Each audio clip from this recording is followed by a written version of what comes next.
Well, folks, joined on the line now from the States by a gentleman which is a real pleasure to have on the show.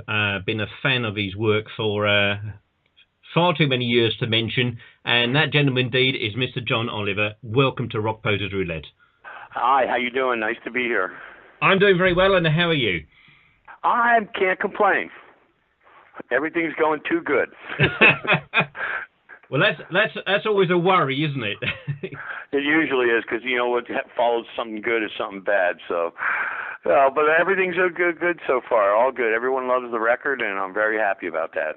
Well, I knew I'd probably enjoy the record even before I heard it. Been a fan of your work for, as I said in the introduction there, many years. Been a Savatage fan for a long time.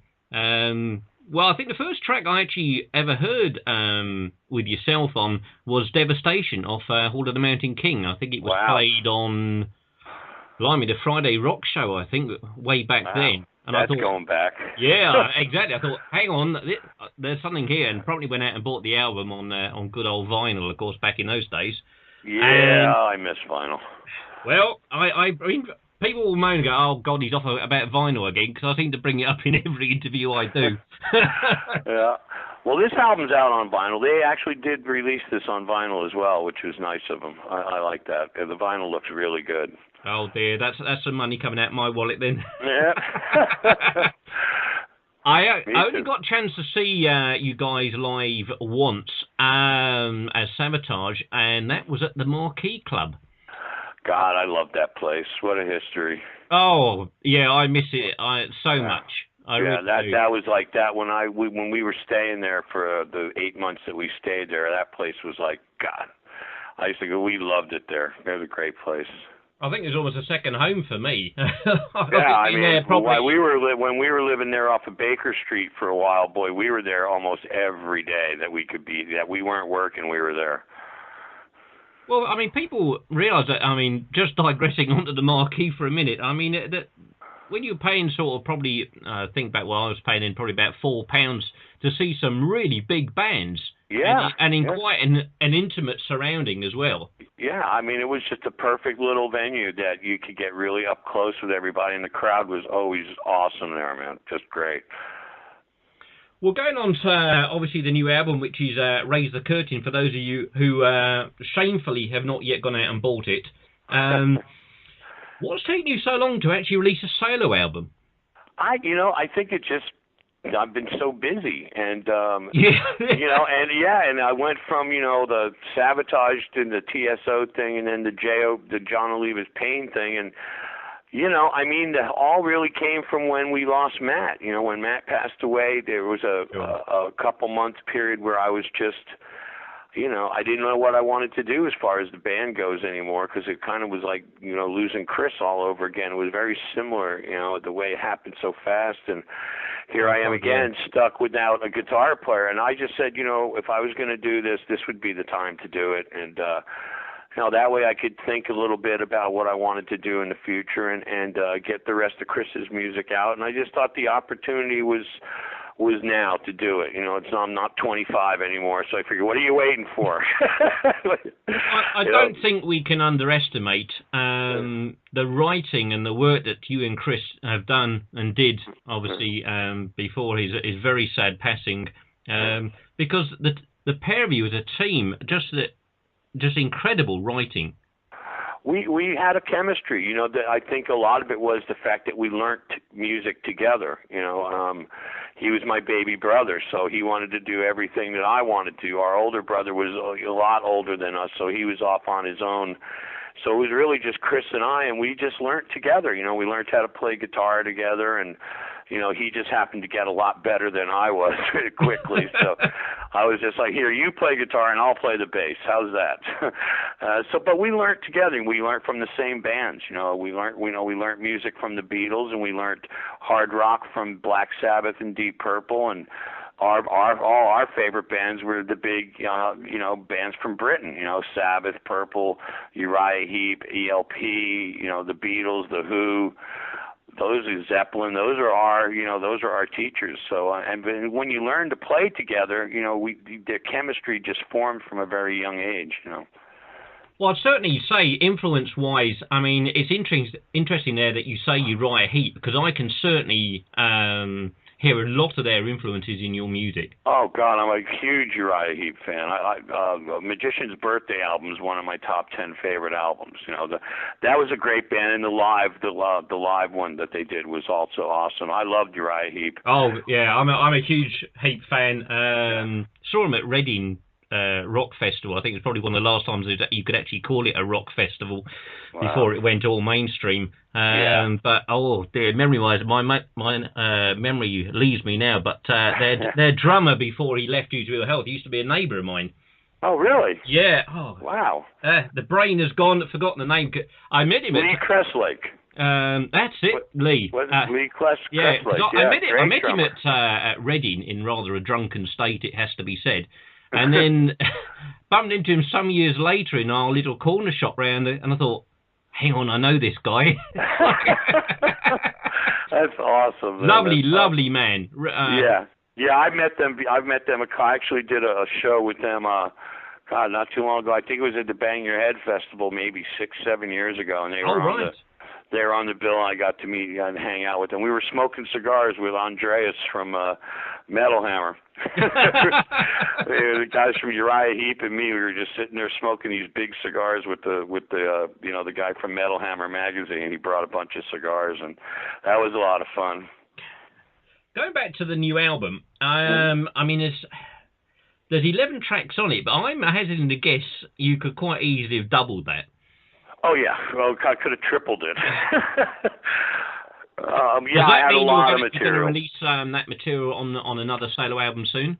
Yeah, I mean, I figure I have enough for a couple more of those down the road a little bit. I want to get the next J.O.P. record done first, and that's my next priority now. So I'm already started writing that and getting that ready to go, and hopefully going to have that out in the stores by festival season next year. Are you going to be working with Jason again on that?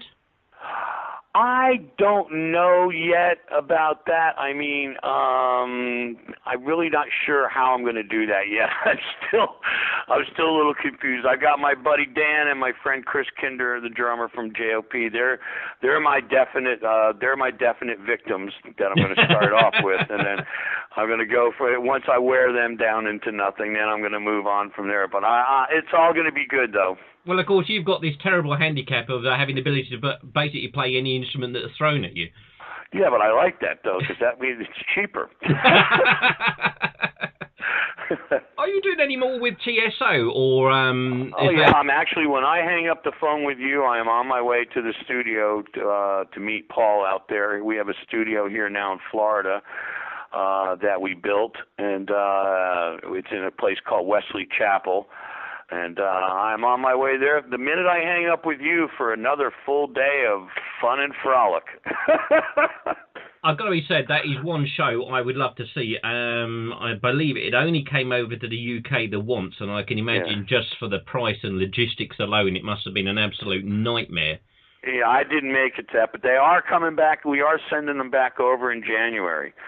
So you should check that out because are they really? Now that is very encouraging news. I can't. Yeah, yes. That's a ticket book for that, no doubt whatsoever. Yeah, definitely, and I may be there for this one. I'm not sure what Paul wants to do yet, but either both of us are going or neither one of us is going. But of course, the band will be there, hopefully. And it's a great show. We're bringing the whole new stage set than they had the last time they were there, and it's an awesome stage set. Wow. You're gonna love it. I mean, TSO is just saying that, did you expect it to explode into this popularity that it is now? I mean, obviously it is absolute mainstream, but it's also done a thing that it's probably brought a lot more people in to listen to your other music. It has done that, and it's been a great help. And the thing about TSO is it's got a wide audience. We have fans from 8 years old to 80 years old. It's just a huge. It's like a circus crowd. When you go to a TSO show, you see kids from 8 to in their teenagers, and you see the heavy metal guys, and then you see people all the way up to 70, 80 years old. And, that's fabulous. It's great. I mean, it's wonderful because it's it shows that you're getting through to a lot more than just one little group of people. We're getting across to a lot of people, and it's really funny is that it's really Savatage, and no one realizes exactly. it. Yeah, you've snuck into the skies, and all of a sudden the sort of don't look at the man behind the curtain. Yeah, we put on the bat suits, and and there we go. That's what we call it. The stage, because we call it the bat suit. Like Batman, we call it the bat suit. So we get everyone in the bat suit and send them up there, and it's worked out really great. I mean, it's really phenomenal what's happened with it. It's amazing. I have got the TSO DVD, and I must admit we do put it on every Christmas. My son and myself sit there and watch it at probably accurately described it an obscene volume level.